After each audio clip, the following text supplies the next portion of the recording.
você está correndo? Por que o seu corpo está tão tenso, esse maxilar travado, esse peito sem espaço para respirar? Você está atrasada para quê? Ou para quem?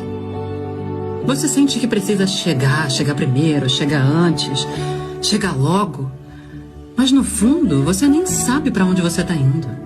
É como se em algum momento você tivesse entrado numa corrida que não escolheu. Você viu todo mundo correndo e resolveu correr também. Talvez você ache que se correr bastante em algum lugar, você vai encontrar alívio.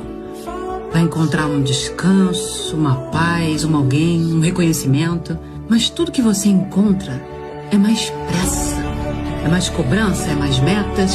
E nesse esforço de se deixar mais leve, você vai largando as coisas pelo caminho. A vitória nunca foi a chegada.